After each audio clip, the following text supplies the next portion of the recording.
Cyber अपराधियों ने नरेश मल्होत्रा को 1 महीने तक डिजिटल अरेस्ट रखा। उनसे 22 करोड़ 92 लाख रुपए की ठगी कर ली और ये डिजिटल ठगी हुई टेरर फंडिंग का डर दिखाकर।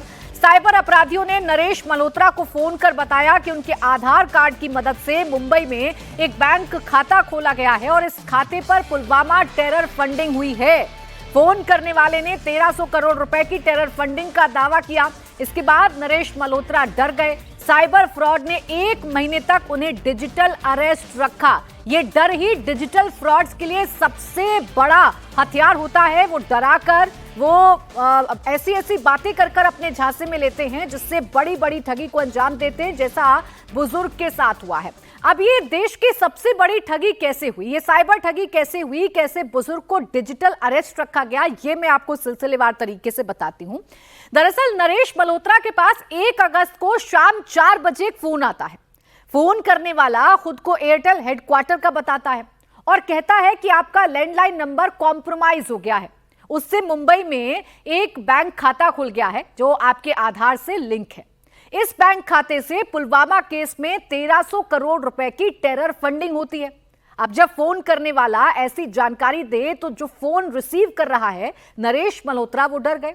अब इस डिजिटल अरेस्ट फ्रॉड की शुरुआत इसी डर के साथ होती है। क्यों?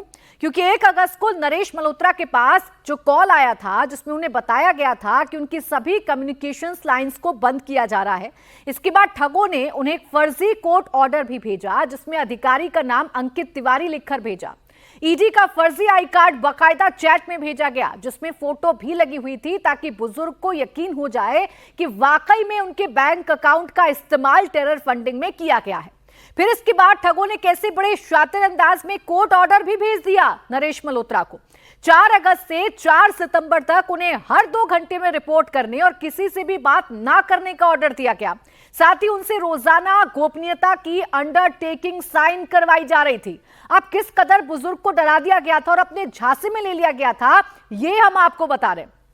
अब देखिए कैसे ठगी करने वाले हर 2 घंटे बाद नरेश मल्होत्रा को वक्त दे रहे थे। उनकी अगली बातचीत के लिए हर एक जानकारी उनसे ली गई। पल पल वो क्या कर रहे हैं, ठग हर चीज की जानकारी ले रहे थे। अब आपको बताती हूं कि कैसे ये सारा खेल खेला गया। अब देखिए चैट में शाम 6 बजे का टाइम लिखा हुआ है और अगली बातचीत के लिए समय दिया गया है। फिर शाम 8 बजे का। इसी तरह से पूरे दिन में हर 2 घंटे में नरेश मल्होत्रा को ठगों से बात करनी थी और उस वक्त अपनी हर डिटेल शेयर भी करनी होती थी। तो हर 2 घंटे में नरेश मल्होत्रा को बात करनी होती थी और बताना होता था कि वो उस वक्त क्या कर रहे हैं। इस कदर शिकंजा कस लिया गया था नरेश मल्होत्रा पर। नरेश मल्होत्रा और ठगों के बीच की एक और चैट में आपको दिखाती हूं जिसमें बैंक ट्रांजैक्शन की बात हो रही है। ठग मल्होत्रा से वेट करने के लिए बोल रहे हैं। ठग सिर्फ पैसे की ही नहीं बल्कि पर्सनल जानकारी भी ले रहे थे। चैट में का जो हिस्सा इस वक्त सामने आया है उसमें नरेश मल्होत्रा बता रहे हैं कि उनका फिजियो आ गया है, फिर पेमेंट की बात होने लगती है। अब किस बैंक से कितनी रकम नरेश मल्होत्रा ने ठगों के खाते में भेजी, इसकी डिटेल भी आपको दिखाती हूं।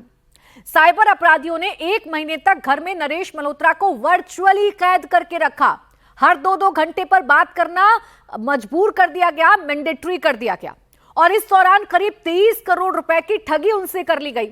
ठगों ने उन्हें धमकी दी कि अगर उन्होंने किसी को बताया तो उनके परिवार का अंजाम बुरा होगा।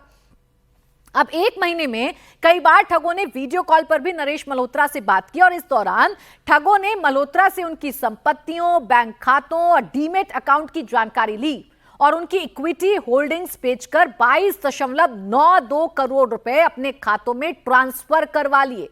नरेश मल्होत्रा 1 महीने तक डिजिटल अरेस्ट रहे। इसके बाद दिल्ली पुलिस ने पिछले शुक्रवार को एफआईआर दर्ज की। दिल्ली पुलिस की आईएफएसओ यूनिट ने एफआईआर दर्ज कर जांच शुरू कर दी है। पुलिस ने अभी तक ठगी की 2.5 करोड़ रुपए रकम को सीज किया है, लेकिन ये रुपए अभी तक बरामद नहीं हुए हैं। नरेश मल्होत्रा के खाते में वापस पैसे नहीं आए हैं। लेकिन सोचिए ये डिजिटल जो ठग हैं ये कितने शातिर हैं।